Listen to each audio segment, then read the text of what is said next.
What's up, everybody, man? It's your man Jeff, Philly Freck 215. What's up, y'all? What's up, y'all? It's your boy, Pastor Carl Day. That's what my Twitter name is. And I say it every week, man. The only pastor slash sport podcaster in America.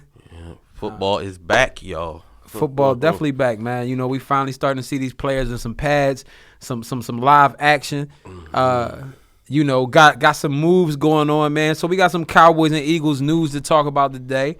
We're gonna discuss that today, and you know, see where this thing takes us. Yeah. What's our expectations and everything else, man. So Jeff, the Eagles has made some moves. Surprising to me, the Allen Barbary move, because I was saying on the previous episode that I thought him and Sayamalo was going to battle for the left guard, spot. Then Frank Wright came out, this morning in his press conference was saying, Sayamalo's the starter, but it's going to be, still going to be a competition, but he's the starter. So I just found that weird. Then about 20 minutes later, I get the notification, that we released Allen Barbary. And it was just shocking because, he's a little older, but I still would like to keep him for depth reasons. You know what I'm saying? He can play tackle and guard. And be a solid starter, too. And if need be, because if Jason Peters getting up there in age, you know what I'm saying? So you don't know if he can make it to a full season for real. But then also, we didn't release him. Then they announced a trade. We traded him to Denver for like a conditional 7th or something. So it's good to get something, but I would have kept him, because we still got guys like Matt Tobin, who I don't think should be on the team. But, I was surprised about that Barbie move. And also, releasing Marcus Smith, we kind of seen that coming. That really wasn't shocking for real. I guess they was trying to get something to trade value, but, nobody was going to trade it for him. But he gone. But, I was really surprised about the Barbie move. I would have liked to keep him, me personally, because you could never have too much depth on the O-line, you know what I'm saying, especially with a team like us with – Lane, suspension, like one suspension away from 2 years, being suspended, Jason Peters getting up there in age, just injuries, period, it just happens in the NFL. But, yeah, I would have kept him, but, I guess they like some of the young guys they see. You got Dylan Gordon, who I'm a fan of, too. Tackle got Warmack in there, so you got Wisniewski they brought back. So, I don't know. We'll see. Let's see how it play out, you know what I'm saying? I still like the depth on the O-line, but I always want more. But, yeah. So we'll see how it play out once the pads and all that come on, preseason games, stuff like that. But so when can we go ahead, man, and cement y'all as I probably would say we can cement y'all as one of the worst first round drafting teams since like 2010. I'm saying everything from what's his name? Danny Watkins, the Canadian fireman. Yeah, that was a bad one. Aguilar. That's Marcus Smith. Goodness. Who else? We traded. You said 2010. 2010. Who was in 2010? I was just trying to say recent history. I wasn't trying to go too far back. We got Fletcher in 2012. You know what I'm saying? Okay. Lane Johnson was a good pick too. Carson Wentz. Okay. You know what I mean? So it's like we not really. It's like hit, miss. Like we was going in that kind of like range, like for real. You look at it. You got Brandon Graham, even though that was 2009. But you got Brandon Graham. You know what I'm saying? So it's like late bloomer. It's not Brandon Graham. Yeah, Brandon Graham made. It's not consistent. You know what I'm saying? And also that during the Marcus Smith Aguilar stuff, that was between the Howie Roseman, Chip Kelly power struggle. Like if you got chaos at the top, it's really not gonna go well anyway. Got you. But mostly, like I said, recent history is not that bad. It's just not as consistent as we would like it to be. It's like either you got a great player or you got a bust. So it's like boom, boom. It's nowhere in between with them dudes. So it's a little, it's not that bad, I wouldn't say, but the bad picks has been really, really bad. You missing your first round pick, man. Yeah, you whiff on first round pick definitely can set you back, man. I think that's one of the reasons why, man, it's forced y'all to spend, man. In free agency, Dallas has spent a lot more keeping their guys, you know what I'm saying, than which is the reason why they got a really talented young core. It's important, but I will say like we've definitely been terrible, man, with second round picks from Fasano to Martellus Bennett to Gavin Escobar, please tell me, Dallas, when y'all gonna stop drafting tight ends in the second round. You know, all the Gregory. way to not even have Randy Gregory, Bruce Carter, you know what I'm saying, who's no longer with the Cowboys. My goodness, man, I'm hurt just saying all this stuff. Yeah. So, you know, but good to see the other second rounder, Jalen Smith, on the field, man. We'll talk about that shortly.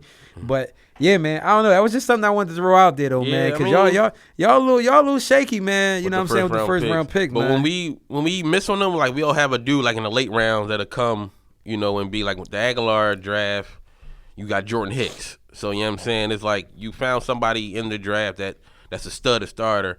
Marcus Smith, you had Jordan Matthews. You know what I'm saying? So it's like, but you would like to hit on all of them. It's unrealistic, but your first 3 picks you would want to be good players. No doubt. But like I said, we ain't been that bad. But, you know, with the Smith and the Watkins and the Aguilars, even some people still got hope for them. I don't personally.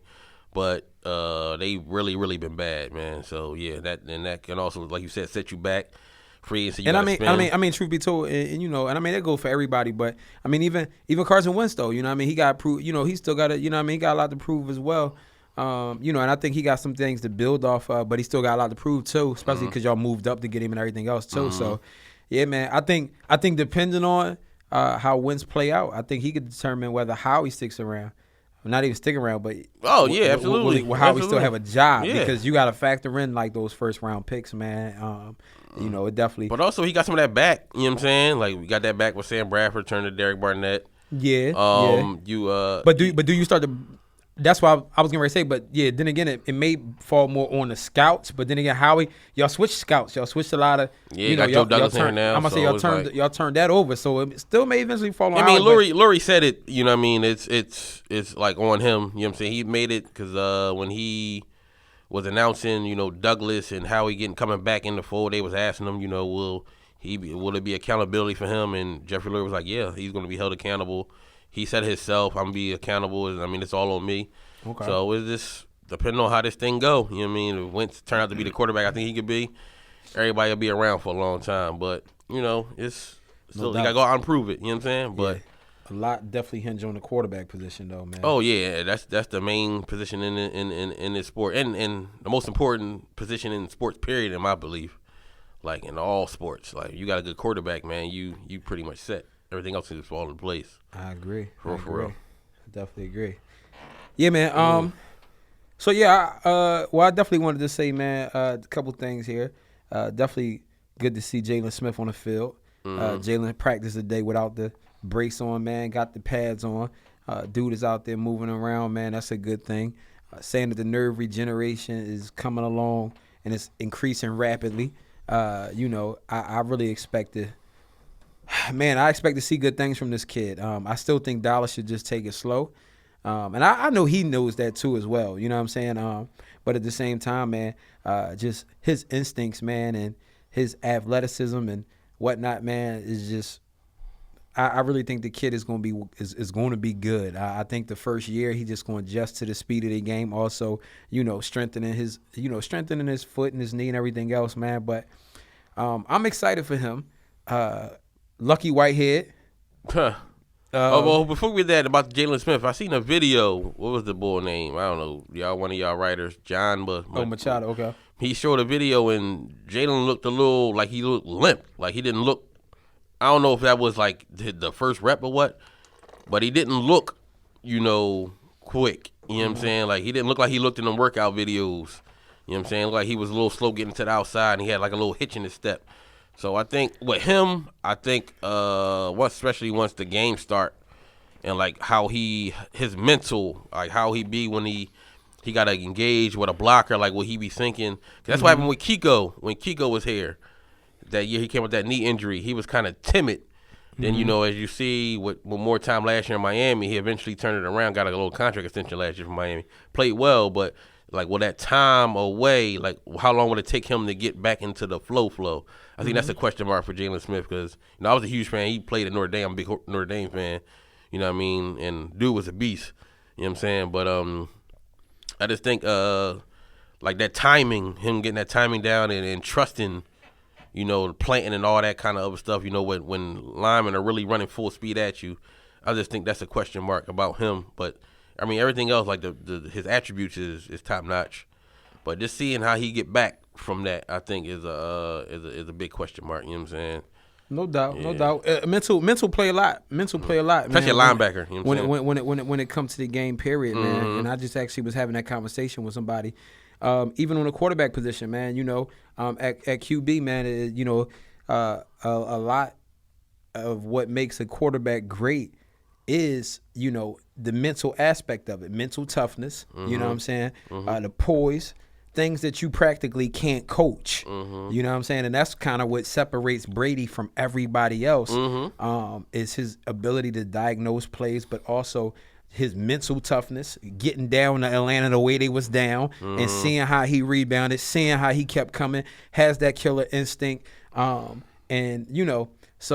yeah, absolutely, man. I definitely think the mental aspect. But one thing I'll say, though, man, is it was other videos as well throughout the day that, that showed Jaylon Smith moving, really good. So, that one video, did look like he possibly could have had a slight limp, or maybe he came limping, Yes, I was like, was that like one of the first plays or something? Yeah, but outside of that, they got plays where he's shedding the blocker when they hitting him with the pass. He's engaging. Other guys are going and they hitting him at his, by his feet and whatnot. So, and again, everybody that's there is reporting that he's explosive, that he's fast. You know what I'm saying? He's watching him and he's running.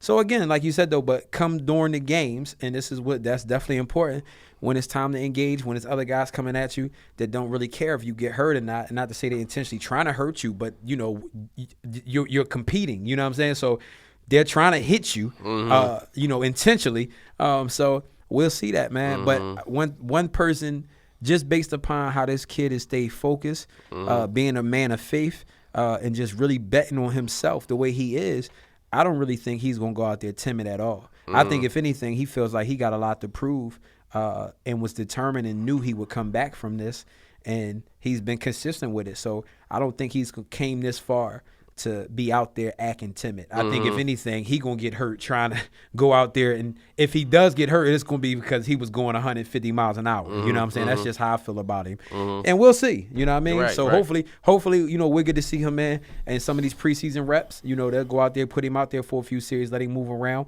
let him make some plays. And build from there, man. Right. Build from there, man. Like you about to get into the Lucky Whitehead situation. Hey, man. Lucky Whitehead, man. I really, honestly, man, it's crazy to me because from what I heard, man, is Jason Garrett really doesn't buy the whole it wasn't him thing. He don't really buy the story. A guy that may fit your profile description, and and knows your social security number and everything else. But at the same time, his agent saying he can't be at two places at once. Had a plane ticket or something. Yeah, that he was in Texas or something at the time. He was. What was it, happening in Virginia or something? Yeah. So I don't really know the details, but to be truthful, man, I said this countless of times. I said this after the draft episode. Lucky Whitehead was gone. The moment they took Ryan Switzer, he was gone. So whether the Cowboys, people feel like they jumped the gun, you got to remember and realize that they suspended Lucky last year during the season because dude wanted to be turning up on Snapchat at like 3 a.m. somewhere when they had a game the next day. You know what I'm saying? So like this ain't the first time Lucky Whitehead had an incident, and we ain't even talking off field. We talking on field, aggravating the coaches and whatnot. You know what I'm saying? And last year, Jeff, I had the conversation with you many times. Like he had issues with fielding kick returns and punt returns, waving them off at the wrong time, letting the opposing team get field position within our 10-yard line, or taking the ball out of the end zone, running it, and getting us to like the 16-yard line. So it's just like his judgment wasn't the best out there. Lucky Whitehead was good for about 15 to 20 jet sweeps that we ran throughout the year that everybody knew was coming when he stepped on the field because he never touched the field for nothing else. And again, that's somebody that's expendable. So people look at it and try to compare it to the Ezekiel Elliott situation when the truth be told, there's really no comparison. Zeke wasn't a problem on field for the team. Zeke had allegations that were never proven to be anything to be made of it. If anything, people may bring up things like distraction. I think we more so got to look at how the media magnifies these things, and we need to start to hold the media accountable. And instead of sitting there creating their own narratives, creating their own sources, go with what the police have. Because on the flip side of it, when we talk about social justice, and when the black people are getting gunned down by cops, the cops' word mean everything, right or wrong. Yeah. You know what I'm saying? They say, oh, well, the cop said that, we don't know. Then it's we don't know the whole story. Then it's, well, the cop had to have felt threatened, you know what I'm saying, when they took action. So we're going to say that the police words are golden when the police decide not to press charges or say that this case really was not reasonable enough to push through the system. Why are we still talking about it in the NFL? You see what I'm saying, bro? Like, that's the double standard to it. So we can't sit here and defend the blue lives and defend, police officers and act like their word is golden. Then all of a sudden, and then defend the system when the system finds people not guilty. But then suddenly start to act like, okay, the police word wasn't enough. And we still see fans carry on and call Zeke a woman beater when he was never charged with any of that. You know what I'm saying? So it's just goofy, man. But again, Lucky Whitehead had his own issues. They drafted Ryan Switzer. That was the end of Lucky Whitehead anyway. So I said that weeks ago, and Dallas just didn't flinch. And like you said, much to like Allen Barbie, like they went ahead and nixed the competition thing anyway. You know what I'm saying? You took Ryan Switzer in the fourth. He does everything and more that Lucky Whitehead offers. Right. I just think like with teams in general, or in this case the Cowboys, I think they should have just cut him from the rip. You know what I'm saying? Just because then he had that situation about the dog or something, Bull stole his dog, or that weird. Yeah, that whole goofy situation. Yeah, right, so it just looked like they used that, like, from an outsider's perspective, like, oh, well, look, this dude was in trouble. We don't, like y'all say we giving Zeke a pass, we gave Dez a pass, yada, yada, yada, whatever. We gonna make this dude the scapegoat for this, you know what I'm saying? Because we don't tolerate this. We trying to show we have our culture and all this and that. You know what I mean? So that's what it looked like from an outsider perspective. You know what I mean? Then you got all the Zeke stuff going on with he was in the weed store during the season or something. Then the situation with the girl where she was allegedly lying and all that. Then this joint where he supposedly punched the bull in the face, and it's just like now there's no witnesses. So it's just like from an outside perspective, like, oh man, they just making Lucky the scapegoat, and then to come to find out that it wasn't him.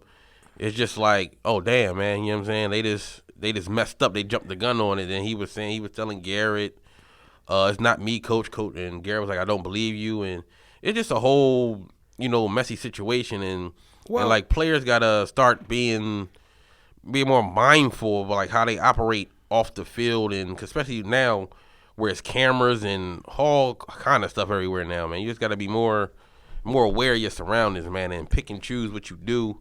I mean, when you're away from the team, but you know what I'm saying? You right on that, man. They definitely got to pick and choose, man, and just players in general. Like, right. Players definitely in general got to be mindful.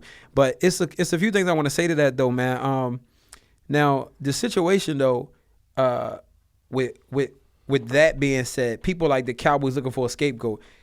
First of all, if anybody knows, and Jerry Jones spoke out on that, and Jerry Jones was dead right when he said it. He addressed the media and sat there and basically told them, like, y'all not going to paint this picture of me as no guy that don't back these players. If anything, I defend them to a fault.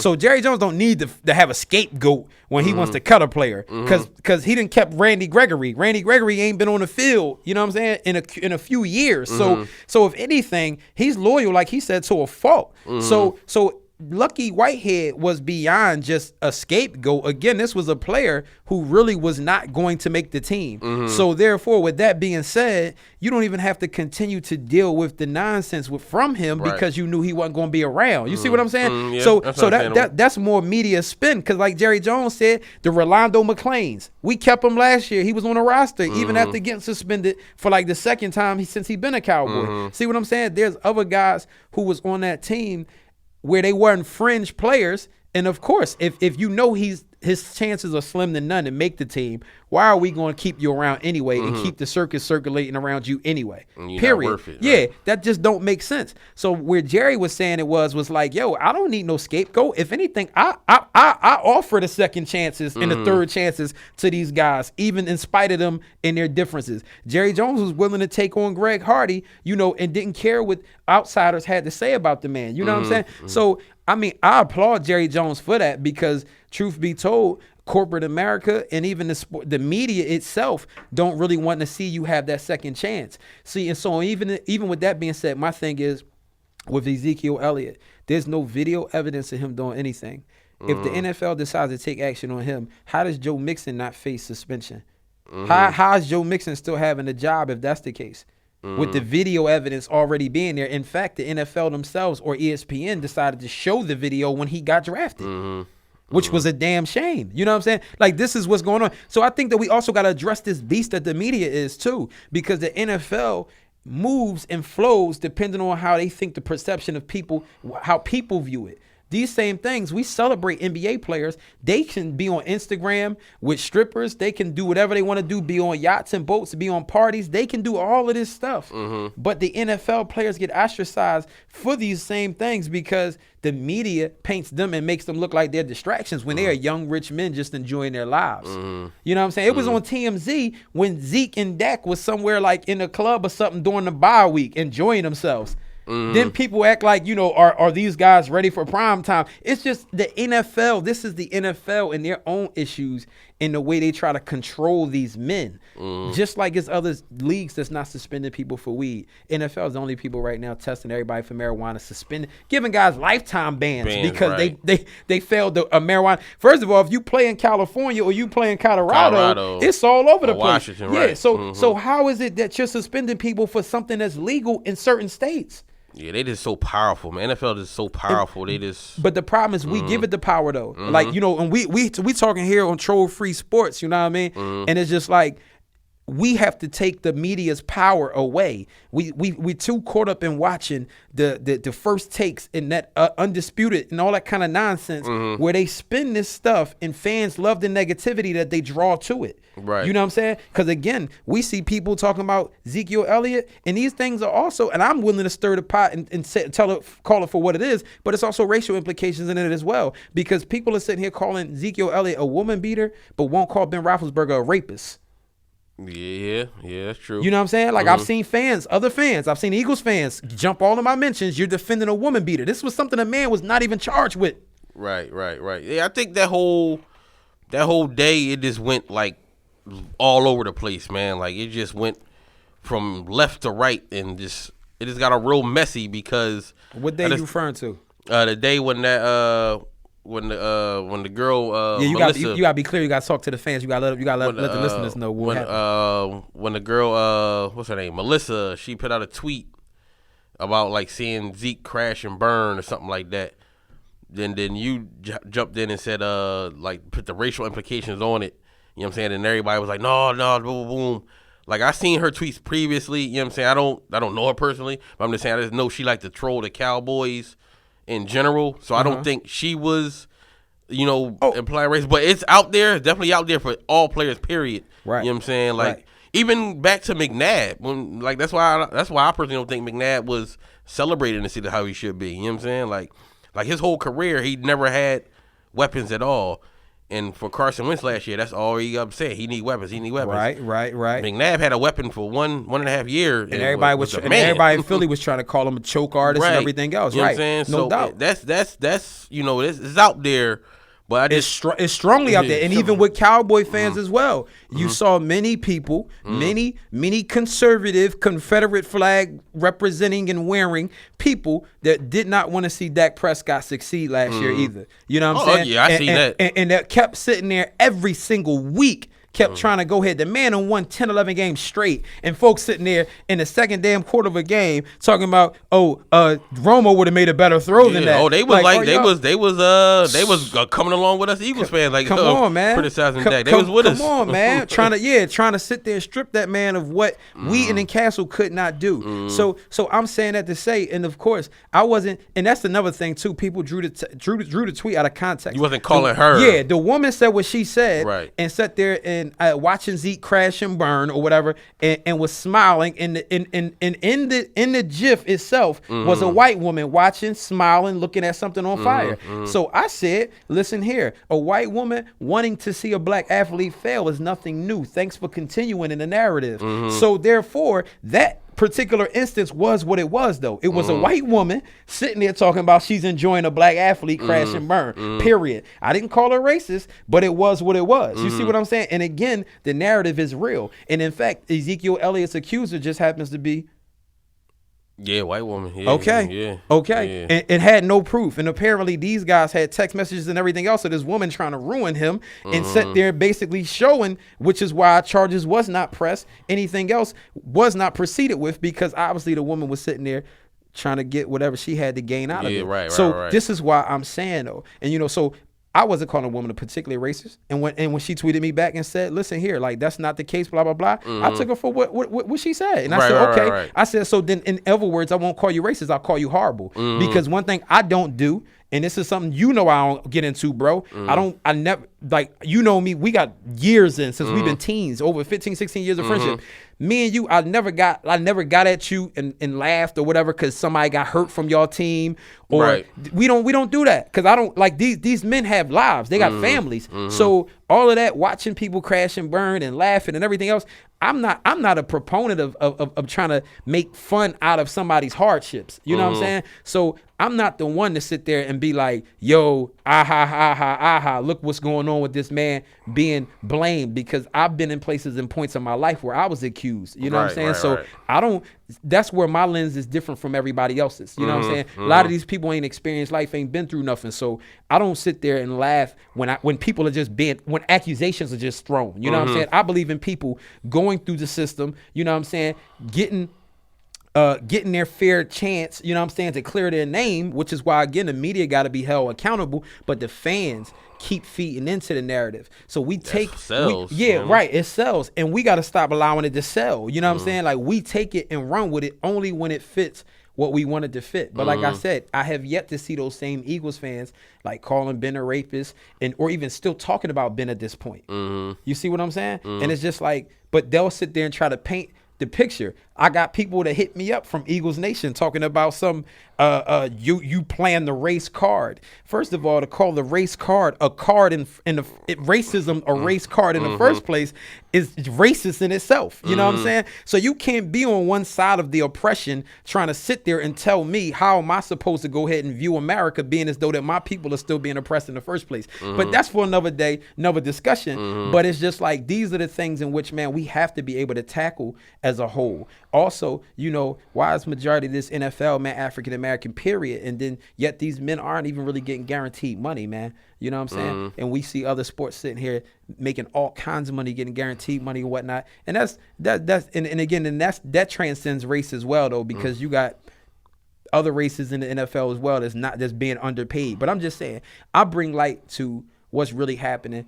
And people just, didn't feel it. Again, I didn't call a woman a racist, but I said that narrative has been going on. So for her to sit there and do that, I just think people need to be mindful of how it looks too. If NFL players need to watch what they're saying, the same way, it's just like somebody that's not an African American uses the N-word. You shouldn't feel free enough to go ahead and talk about you watching another black man crash and burn and you enjoying that. You should be mindful or be cautious of that, because it's not cool at all. So that's just my view on that, man. But we'll move on. Right. Where we at with it? La'el Collins got a extension. Yeah, what was it, 2 years, like 14 million, something like that? Yeah, something like that. 2 years, I think 15 million. Yeah, I think it's smart on Dallas' part, give him a little something, but not fully invest till you see him actually. Cause our division, we play some horses up front, man, this year. We see the Von Millers, the Khalil Macks, and all that. So he gonna have to, we even see Kansas City, and you got the Giants defensive line, got our defensive line. So we gonna see if he the real deal or not. You know what I mean? It's playing at that right tackle spot. You know what I'm saying? But like about 10 years ago, right tackle wasn't the same.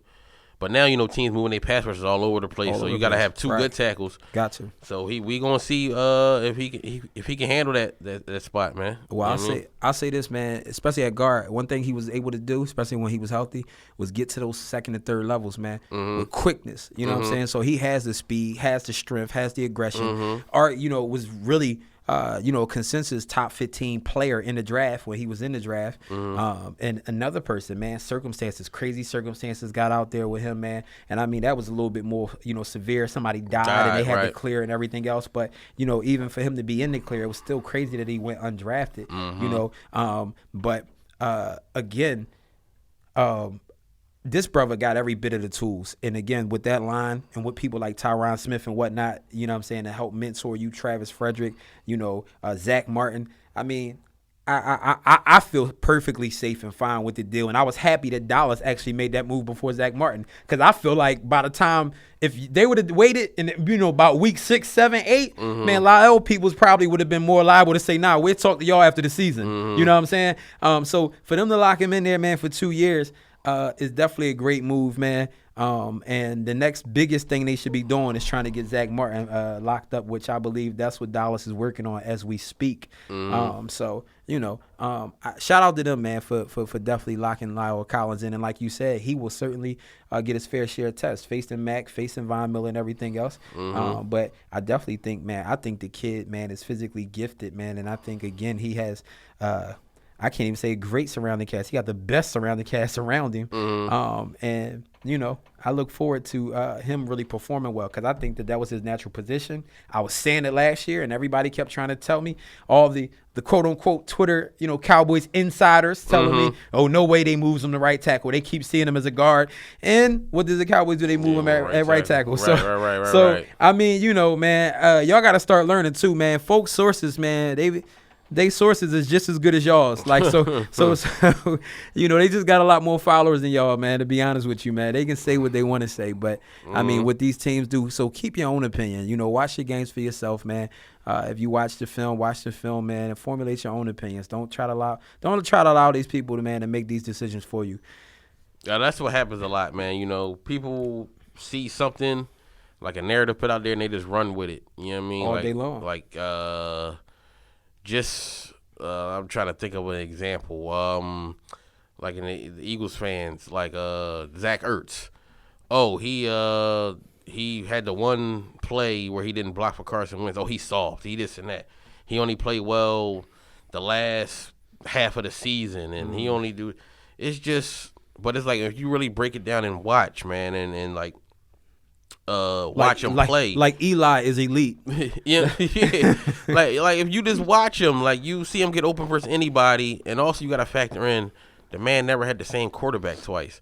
I seen a game when Pittsburgh, when Ben Roethlisberger went down for a couple weeks, Antonio Brown wasn't doing anything. You know what I'm saying? Change your quarterback, and that's arguably the best receiver in football.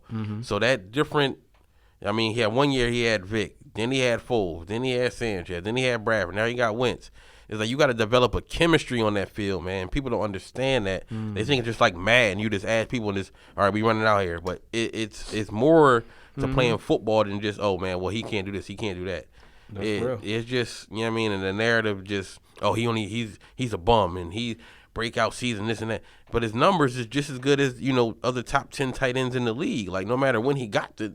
You know what I'm saying? I'd rather you be – I mean, you saying that, oh, he only played good in the second half of the season. I'm glad he playing good, period. You know what I'm saying? It ain't like he is nothing, you know what I mean, being done. He actually producing. Now, like I said, now he got the same quarterback again this year. We're going to see. Like, I think starting off the year, I think he's going to be the main option in the pass game, even though we're outshined just because of the chemistry factor like him and Wentz had, you know what I'm saying, going into the season. So I think this year will be his quote-unquote, breakout year, you know what I'm saying, going into the season. I think it's going to be a good one for Ertz, man. I really do. Yeah, I mean, I think he at that point where he has to, man. It's probably going to be got the deal last year, got the contract. Make a break season for him, man. But no, you're right, though, man. People definitely take certain narratives, man, run with it. And I mean, I do see the other side of the coin, too. Some people definitely are looking at it like, man, most of his production coming around, only in certain games, or most of his production came in just a few games. Because, I mean, I even heard that about Jay Ajayi.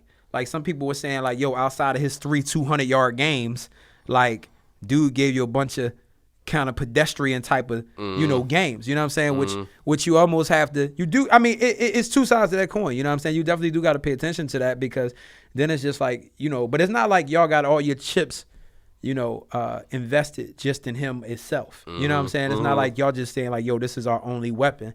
But I mean, it is twofold though, because just like you were saying, like certain things could be problems of scheme, how the coach is really utilizing him and what they're calling, for him, how they're featuring him. So, because I think, for one, y'all threw way too many screen passes last year, but that's just me.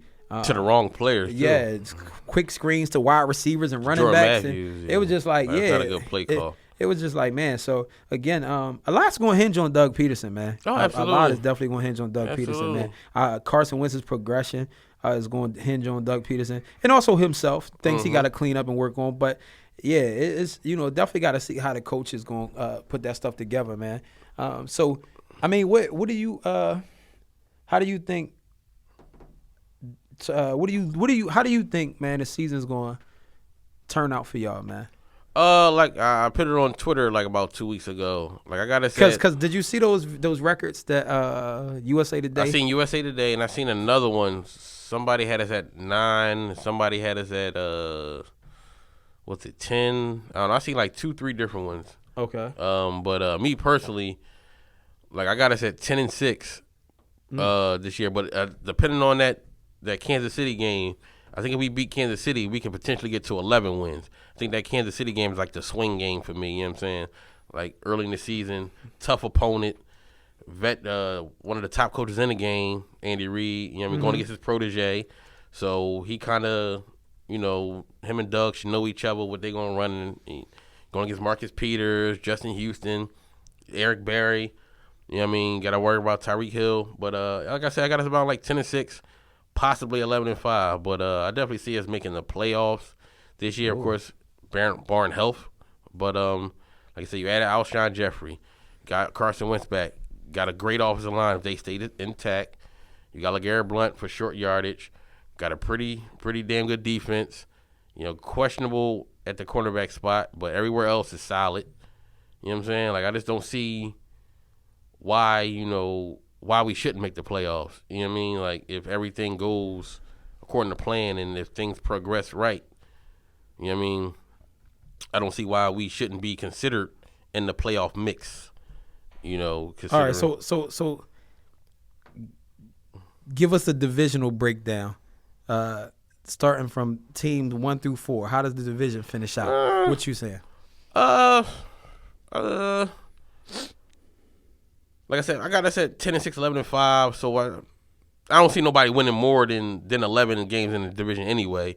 But I guess you could say right now on paper you can go. Me personally, I would say NY, Eagles, Dallas, Washington. Me personally, you know what I'm saying? I would say that right now today. For what? Okay. Go ahead. Well, number one, y'all didn't beat NY last year. They got the best defense collectively, I think, in the division. You know what I mean? Well, their linebackers a little shaky, but they got a good defensive line. They got a great secondary. They added Brandon Marshall. The O-line is a little questionable, but I don't know if anybody in the division outside of maybe us and maybe Washington can like put pressure on that offensive line. But I think their defense can carry them. You know what I mean?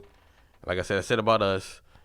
I think y'all will be right there with us, 9 and 10, and I don't know what's going on in Washington. Like I think there's so much drama going on down there with the Cousins situation, and I just don't. It just don't seem like they really committed into each other. I think he just worried about getting up out of there. So it could be one of them years down there at the quarterback spot, like where he just like, all right, look, I'm worried about my next team. Like I'm worried about going to San Francisco. But like I said, I haven't paid. That's the wrong position to mess around with. I'm gonna say, but the dude proved himself, man. But I'm saying, I see. That's the only thing I'm saying. I don't think Kirk Cousins can't afford to go out there and play around at that position and saying I'm just gonna do what I'm gonna do to get to wherever I gotta go, because you can get killed at quarterback. So that's why I still think he gonna play, because it's going to even more so make him go out there and demand even more money. You know what I'm saying? Like, it's one thing if you I don't know, if you a running back or you somewhere else on the field, wide receiver, you probably dogging it a little bit, and teams can really tell or know you just wasn't happy. And you can probably avoid really getting hurt. But quarterback, you can't just be out there playing around with your life. You know what I'm saying? So I believe Kirk Cousins going to go out there and try to have a career year. Because USA Today had Washington at 5-11. I think Washington. Yeah, no. I don't think nobody in the division winning less than I think the worst team might be 8-8 in our division. Well, I'm gonna say this right here, man. I got Dallas, Giants, Eagles, Washington. You know what I'm saying? And I got the Eagles and Eagles and Redskins more around 8-8, and I got Dallas probably winning 11, maybe 12 games, and I got the Giants going 10-6. And for you to say the same things what you said about if everything goes right for the Birds, well, you got two teams who were very good last year, and if everything goes right for them, they're liable to repeat the same thing they did last year. Oh, of course. So that's why I had NY up top. But I mean, with that being said, like Dallas has had Pro Bowl rookie quarterback, Pro Bowl running back. Got Dez Bryant about to come in there. That's the most healthiest year he's had in the last few years. Finally, with a connection with his quarterback.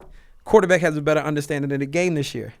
Better hand on the offense. Coming in there getting full reps. Everything else. Best O-line in football. Not to mention the defense added more talent. Got more talent coming. Just first off, just off the jump. I mean, you got your Jalen Smith. You got Charles Tapper, who they drafted early, had high hopes for, was hurt. Now he's healthy. DeMarcus Lawrence, who don't come in this year with no suspension. He's in shape as well. Looked in great shape, actually, from pictures and videos online. Not to mention, Malik Collins, 5.5 sacks last year. He's coming back in his second year. Not to mention, they added better talent on the secondary level. Anthony Brown played well last year as a rookie, coming out here going to be a starter this year. Orlando Scandrick is healthy, fully recovered now from, his ACL injury. Last year was his first year back, and he even stated it. He was bothered and hampered by small injuries because he was still fighting his way back. And the DBs, period. You know what I'm saying? You got 3 talented corners that can potentially all be fighting for playing time as well. So I think we're going to see improved secondary there. Rod Marinelli, last year the defense didn't give up many points. Last year we ran the ball. Last year we was able to throw the ball. That dynamic don't change this year. You know what I'm saying? So, again, I still see Dallas finishing where Dallas finished last year. Not necessarily 13 wins because that's subject to change in the NFL. But at the same time, if everything goes right, and we just saying the same thing that the statement you just made for the Eagles, if everything goes right for these other teams, I can't really see the Eagles surpassing even one of those teams. That's just my opinion. I think the Birds can probably get to about 9-7. But I really, again, just based off the competition, based off of the stability that those two other teams, man, had at quarterback play, and just the camaraderie and everything else that they have going forward, and even from a coaching aspect, I just don't. Like I said, I got Dallas and I got the Giants there. And I think the Birds definitely going to be probably about 9-7, I think. But at the same time, I think the Skins probably going to be about 7 and 9ish. I think they may go ahead and hit 7 and 9. But that division in itself is going to be a beast. But I mean, for the same reasons why what you said though, if these things go right and barring injury, I got Dallas, Giants, I got the Birds, and I got the Redskins. My reasoning is because we beat the Giants last year. You know what I'm saying? Should have beat y'all the first game. So we added legit weapons, not like rookie weapons. But you can't say should have beat us when Dallas. No. We should have beat y'all. How you gonna say should have though? Because when we Dallas had. Came back? Listen. We had our running back was supposed to be our starting running back. Couldn't come into the game, so you had to change up. You had to run Darren Sproles more than you wanted to.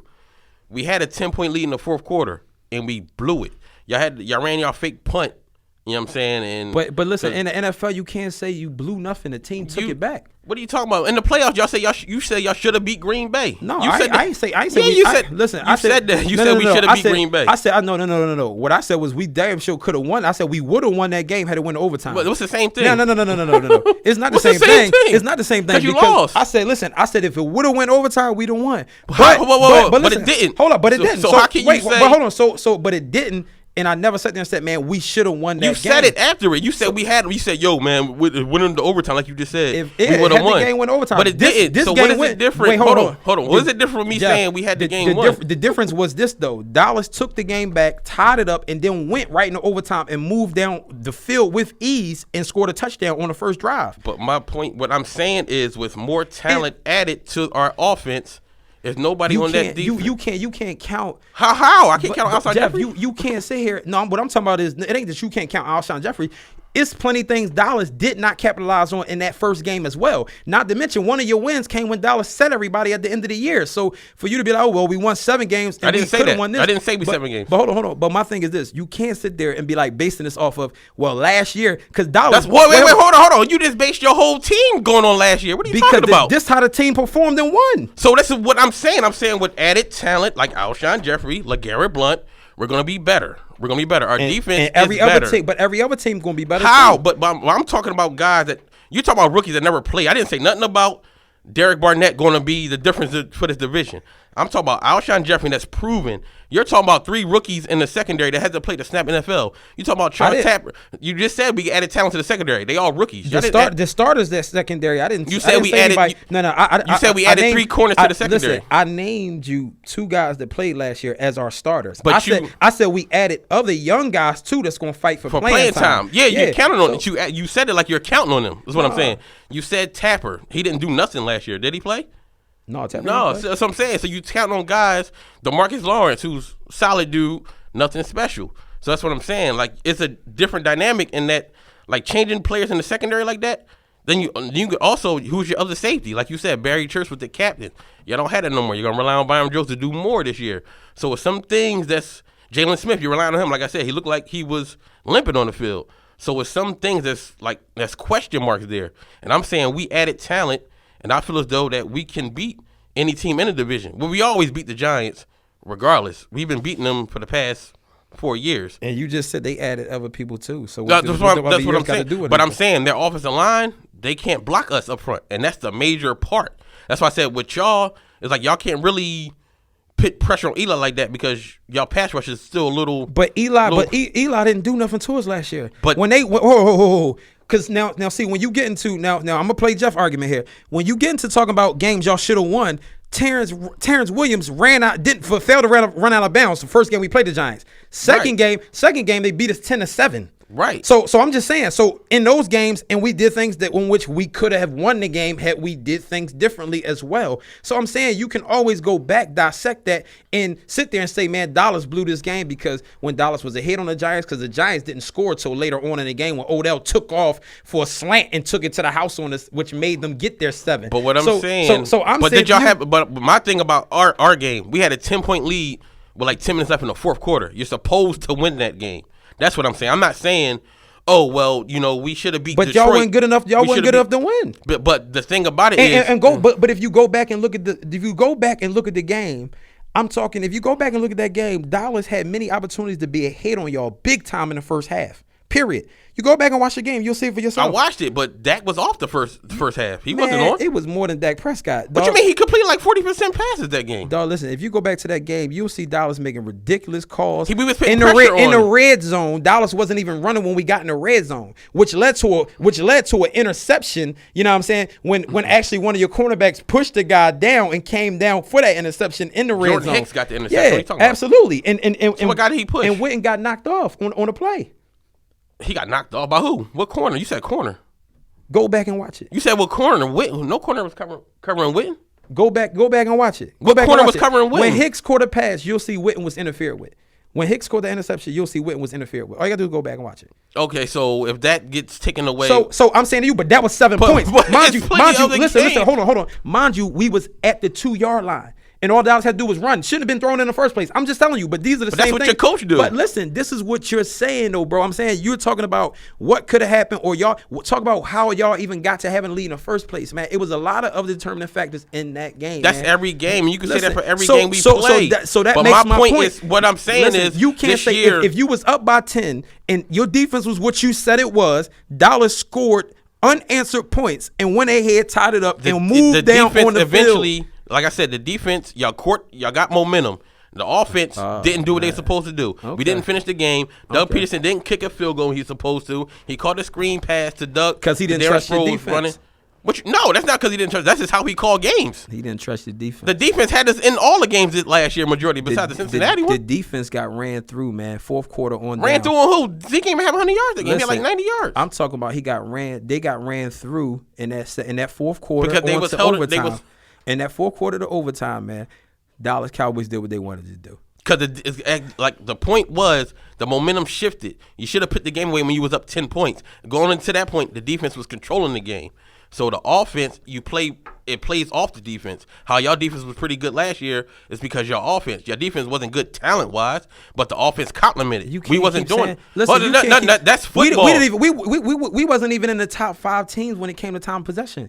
So it was like, no, I'm saying your offense, the way y'all ran the ball, the way y'all scored, it complemented your defense. Y'all played complementary football. We wasn't doing that majority of the time last year. So that's why I said Doug Peterson got to improve. But I think with the talent around him now, it will be easier to do that. You got a running back that you get a ball to, you can count on in short yardage situations that won't fumble like that in LeGarrette Blount.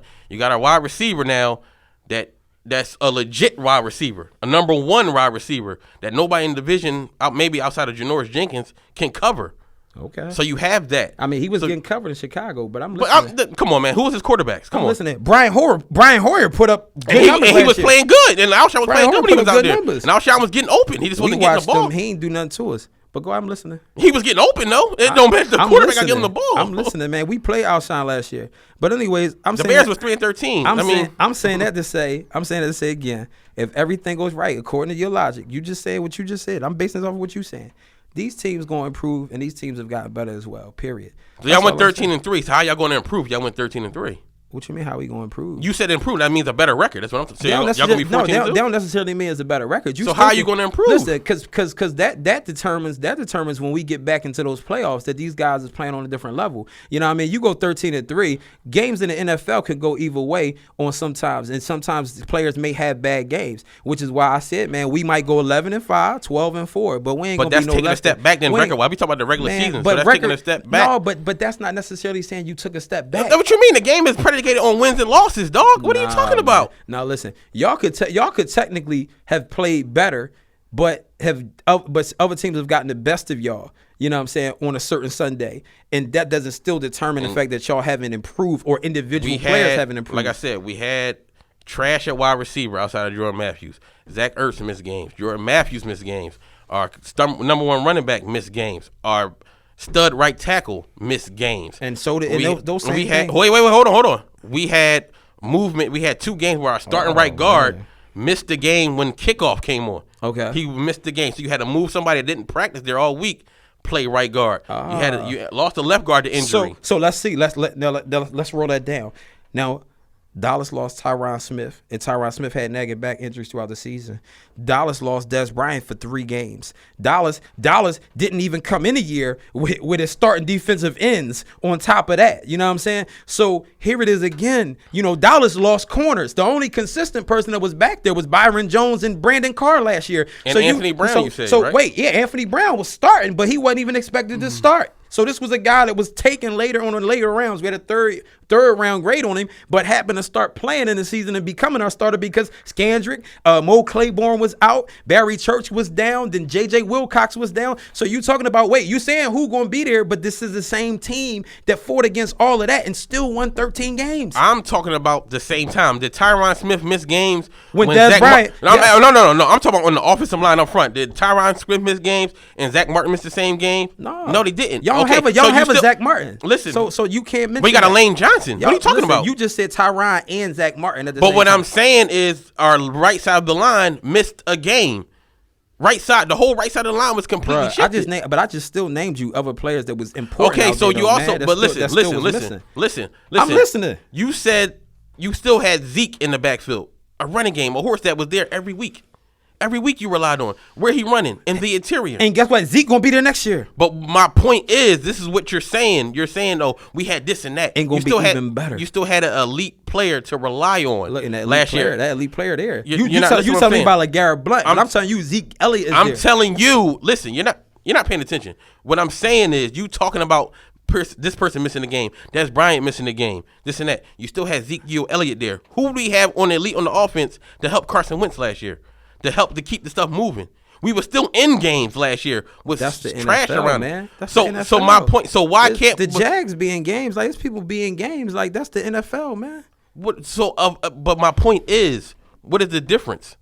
What is the difference? Yeah. Everybody you just named, in comparison to the Giants and to the Cowboys' weapons, ain't better than those guys that the Cowboys and Giants have. But like I said, the Giants' O-line, they can't block our defensive line. We're going to put pressure on Eli. That's what we're going to do. That's what we always do. Number one. Okay. So that's why my thing with them, and I told you with you, we had the 10-point lead. When we should have did what we supposed to do. And also, now, like I said, also, and I'm gonna say this too. Even when y'all played Dak Prescott, it was still early in the year, and they opened up the playbook a lot, way more in the second half. So you don't think the Eagles did that? But my point to you is, Jeff, you telling me this, and Dak still cleaned it up in the second half. He figured y'all out and went on a tear. But the thing was, we stopped playing complimentary football. We didn't have a running back. We had one running back. Dog, listen, we had one running back. Who the running back this year? No, I'm saying No, you're not listening. It's common football logic, man. You got your starter going and you prepare all week. He had a wisdom tooth. He couldn't play. So you're like, damn, scrap everything we practiced all week. Darren Sproles is my guy now. If you come into a game and Ezekiel Elliott been getting all the reps, okay, we got Lance Dunbar now. Go ahead, Dak. Go run the same plays. It's going to change the dynamic of the offense. Fam, listen. Period. Like but the thing about y'all, figured the defense out. It's no way. Listen, it's no excuse you could keep trying to come up with. Well, what happened? Why your defense squandered the lead? They got beat. The offense. They got beat. The offense didn't play complimentary football. But the defense still had to make stops and couldn't. And these are the same guys that's coming back this year. In fact, we were going 3 and out. You had to play. The defense had to go back out there. Anytime you keep giving elite talent a chance after chance after chance without putting them down, it's going to happen. Man, it's going to happen. At the time, y'all was sitting there talking about y'all was elite and y'all just smacked the Pittsburgh Steelers around. You wasn't saying at that time. What are you talking about? Y'all was still talking heavy. Eagles fans were saying y'all was going to win the damn game. Because we almost won the game. We always say that. What are you talking about? We didn't say that about being elite. Then before the season, y'all said, hey, we're talking about Dallas was this, Dallas wasn't that. Oh, they in trouble now. Romo going. Y'all was saying that. All of a sudden. Your whole fan base was saying that. Now all of a sudden. Boy, that was the narrative. Dog, listen, you said I'll be happy with going with 7-9 with Dak. That's what y'all was saying. We was just repeating what everybody else was saying. I ain't never said I'll be happy going 7-9. You said with Dak Prescott, I'll be happy with that. I told you, I said high end, I think Dak can win 10 games. You said we go 7-9. I said low end, they can go anywhere from 7-9 to 10-6, and they won 13 games. So by point of, there wasn't. Don't cut. Don't cut what I said short though. I said I believe they can go anywhere from 7-9, worst case, to 10-6. You told me, bro. I got it in a tweet. I never said they told you. I said we can go anywhere from 7-9 to 10-6. I'll bring the tweet up. You said 7-9. You said I'll be happy with that. This is what you said on a personal phone conversation. You said I'll be happy with that. I told you, man. You said this rock with Dak is the guy. I told you if he goes 7-9, I said we can still build. And you said off he of that played period. well. You said he played well. I'll be happy with that. Right. That's what you said. Exactly. Yeah. But hold on, don't tell you I didn't sit there and gave you a scale. But I'm giving you the lower end. You said you would have been cool with 7-9. So you're gonna sit at the lower end. That's what you telling me. But no, I said that's my expectation. Dog, listen. That's what you're trying to say right now. No, what you said was if we go 7-9, I'll be cool. You said that. But don't sit here and act like that was the expectation, though, Jeff, when I gave you a window. It wasn't no expectation because he was a 4th-round pick. I said he can go anywhere from 7-9 to 10-6. I told you that in a tweet. But my point, so was 7-9 an option and you would have been cool with it? Yes or no? Had he played yes well? Yes or no? Had he played well? Listen, yes or no? Listen, had he played well? Yes or no? Had he yes played or no? well? With 7-9, would you been cool? Listen, dig it. Had he played well? And with 7-9, y'all would have been cool? Hold on. 7-9 don't determine a quarterback, period. I'm asking you, if he played well, y'all with 7-9, you would have been cool. Did you say that or not? Yeah, I would build from it. Okay, so don't sit up here and say Eagles fans. No. Wait, hold. Don't say Eagles fans were saying that when your whole fan base was saying, oh, man, we stuck, man. We lost Romo. We don't know about this guy. I didn't say nothing about stunk, nothing. I said we're stuck without Romo. Romo was only supposed to miss the first 6 games of the year. When he went down, they was like, yo, he gonna be out a little longer, man. You like, man, your fan base was saying we're in trouble. Don't put that on me. I said your fan base. Listen, it's me and Jeff talking though. I'm talking about what you were saying. But you just said Eagles fans, dog. So what? You changed your narrative when the picture. The narrative didn't change. I'm talking to you though. You just said Eagles fans. I'm saying you. All right, I'm saying you. I'm talking about you. You said the same thing last year. Oh, we can win this division. Blah blah blah blah. And we could have, but Lane Johnson got suspended. Our running back got hurt. Our right guard missed games. Shit happens like that. And then DGB wasn't the star that y'all thought he was going to be. We didn't say he was going to be a star. We said we can pit his potential. He can do that. You said it was a good move when we traded for him. You said that. You said if you get it together. I said low risk, high reward. No. Eagles fans accounted for him. He's 6'5". He can do this. He can do that. He should be able to. This is how the narrative was painted, bro. That's what. And then when that came, and then when Romo went out, man, again. All Birds fans kept saying, "Well, no. You just said we talking here, me and you. Don't say all Birds fans. Right. If I can't say all Cowboys, as well. I said, yo, I told you, I said, yo, I would just rock with Dak. I told you the same thing. And I said, Romo. I said, he done, man. You was like, no, man, he going to come back. I said, no, dog, he's done. Jeff, I said, he keep getting hurt. Jeff, I bring up tweets right now. Yo, listen, after the show, y'all, I'm going to show y'all the tweets where I told Jeff, I told many people, I told two, and I said, dog, I'm rocking with Dak, period. I bring the tweets up. Nobody said you didn't say that. I said. Nobody said I said it from the jump. So I never said this in no Roma. I said, listen. I said I'm going to rock out with Dak, and I said I gave him a window anywhere from 7-9 and 10-6. I said worst case scenario, I think he's going to finish at 7-9 because I said he can play, so he going to win games. That's what I said, and I said top end. I said I got us at 10-6 with him. Period. You know what I'm saying? And again, he won 13 games.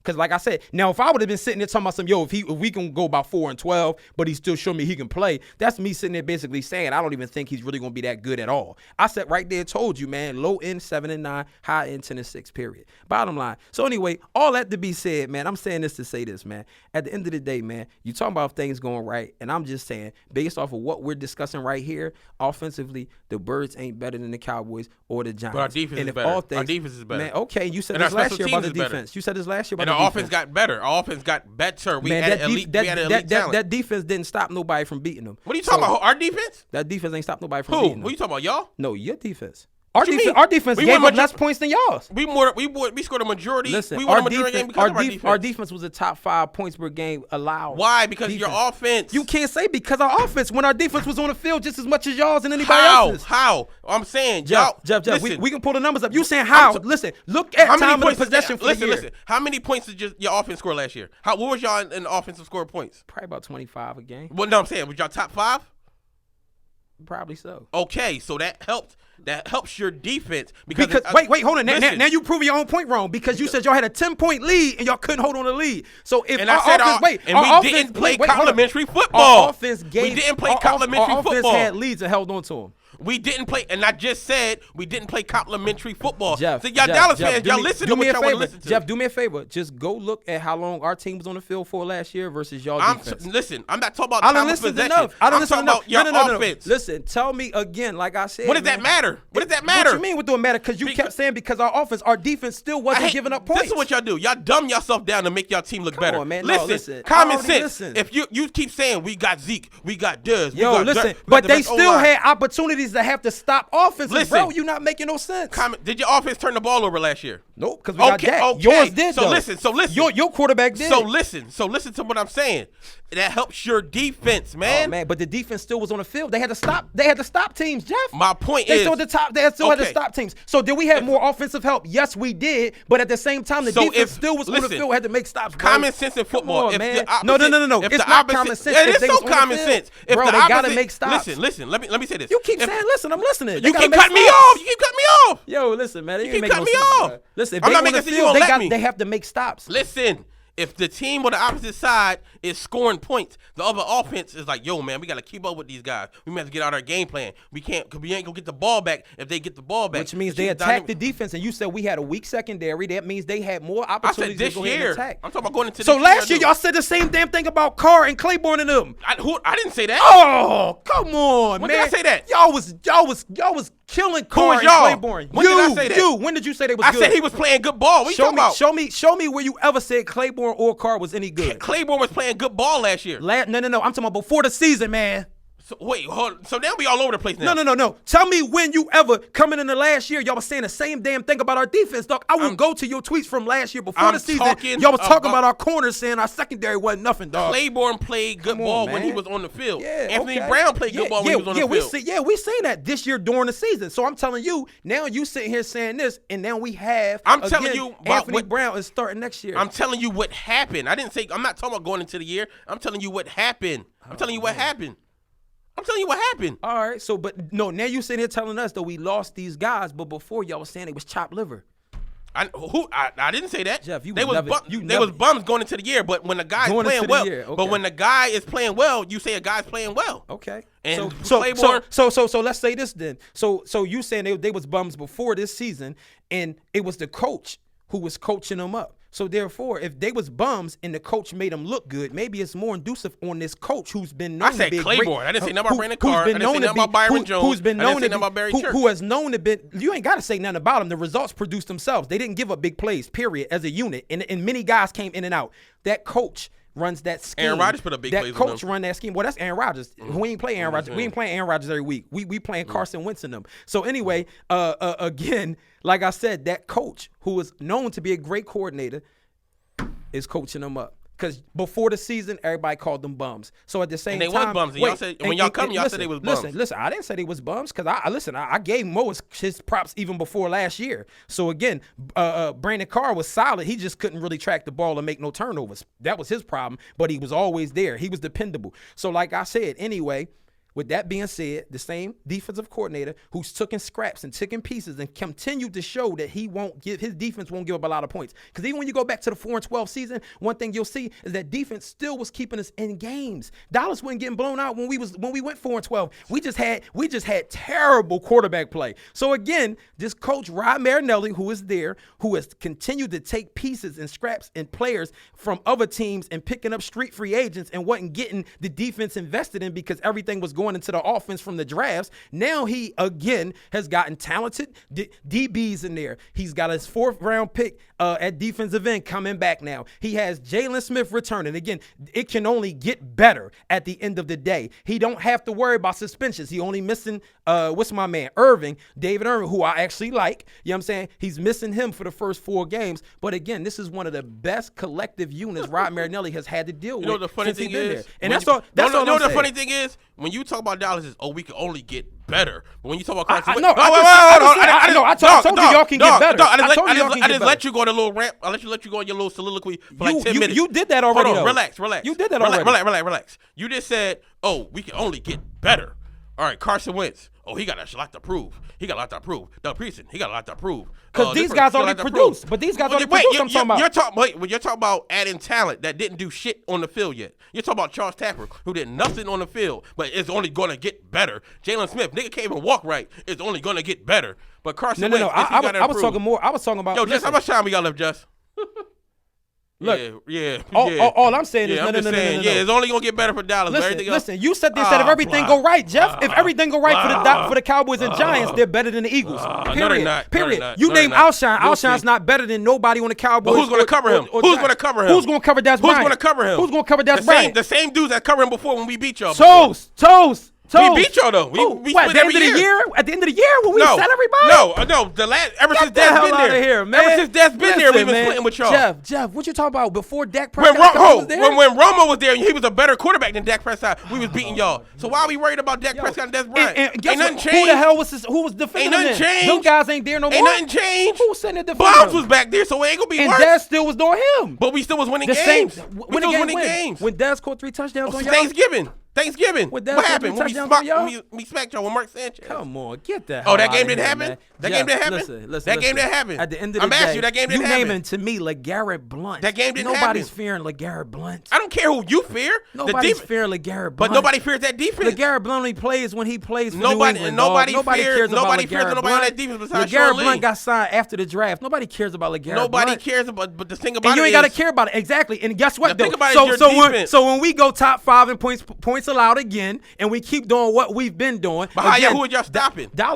Same teams we were stopping last year. Like I said, who's covering Alshon? Same teams we was covering Alshon. Same teams we was covering last year. Alshon? Same people cover Alshon last year. Who's okay with a better team though? Better team like the Bears. What better team? The Bears are just like us. What better team? We're better than the Bears. He had a good offensive line, better running back, and he had a quarterback putting up the same numbers that y'all average QB put up last year. Why they go 3-13? Why they had a number 3 pick in the draft? Defense was terrible. Oh, and so what? So what that got to do with Alshon? What that got to do? What y'all defense got to do with Alshon? Situation. What y'all defense? He's in a better situation with a better quarterback. What's better?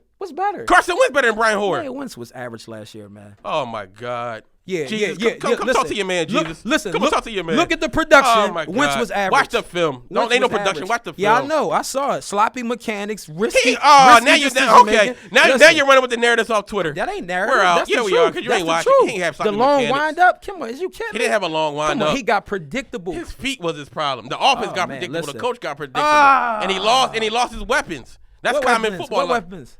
The weapons he had, the only good ones. Jordan Matthews missed games. Zach Ertz missed games. His starting running back missed games. Dak Prescott saw it all. He has Zeke Elliott every week. He produced. He has Zeke Elliott every week. And he got Zeke Elliott every week this year. Okay, but I'm talking about my squad getting better. Again, okay. You said the Bears so, is better. So again. Get out of here. You can't name 5 players in that Bears offense from last year. So again, based upon your logic, if Dallas, everything goes right, because you said everything goes right for these two teams. If everything goes right for these other two teams I just discussed, they're already better than your team. No, that's just opinion. That's not a fact. That's opinion, man. That's not an opinion. Hey, yo, listen, man. Listen, we out of here, man. I can't wait till this season start, man. Because we already. So you come here with the excuses? No excuses. Because that you just made a bunch. Listen, of this that wasn't no excuse. I ain't gotta make no excuse. Oh, please. Listen, we the defending champs, and we gonna continue to keep getting better. What did they get y'all last year? What did they get y'all last year? That's facts. We had the same amount of playoff wins. That's facts. Same amount of playoff wins. Ah, man. Same amount of playoff wins. Of course, that's what a losing team gonna say. Y'all was a loser too. Did y'all win the Super Bowl? Listen, at the end of the day, man, we the best team in the division, and we back again. Last year y'all was. So again. Last year y'all was. Like I said, man, your quarterback. Y'all better hope Jalen Smith can walk, man. Your quarterback almost 500%, man. He almost 500 when it comes to touchdown interception ratio, man. I ain't impressed, man. So anyway, I don't care what you impressed about. You impressed about Charles Tapper that never played. So who cares what you impressed about? Hey, man. You impressed about Jalen Smith that can't even walk right now. So who cares what you impressed about? I ain't say I was you were just saying that. He looks great in the film. I said this. Get out of here. Great. That's you that said. You said he looked great in the videos. The team said he looks great. I seen a video. My man was limping. I said his burst. You said he looked great. What are you talking about? You said it. Don't go backtrack. You said he looked great. It's on film. I know it is. It's on tape tonight. Yeah, you said he looked great. I know what I said. I said he looked good. So who coming cares out what there you running think? around. So at the end of the Charles day, Tapper, nobody even know who he is. Listen, my quarterback Pro Bowler. Like I said, man, my quarterback a Pro Bowler, running back a Pro Bowler. You know that's what your quarterback was about ranked in a lower 10th of the damn league. Hey, some executives said they take him over Dak. Come on, man. Listen, forget the executives said they got to put it on the field, and yours didn't yet. So I'm waiting. He showed last year. I'm waiting. He ain't showed me nothing. I don't care what he showed you. He ain't showed me nothing but a losing season. When Lane Johnson and mediocre production. So listen. Talk to me when he same really amount of playoff wins as Dak. Same amount of playoff wins. Come on, that's so weak. Playoff wins. Is that the truth? Get that out of here, man. Is that the truth? Is that the truth? Oh, all right then. Yeah, we out, y'all. So Mike Glennon had the same playoff wins too. Hey, just wrap it up, man. Check us out, y'all. Follow it up, man. Share the show. Again, man, we going to be back, man. Season about to get here, man. And again, man, Carson Wentz got to show us he's above average, man. So we'll holler at you, man. I'm out.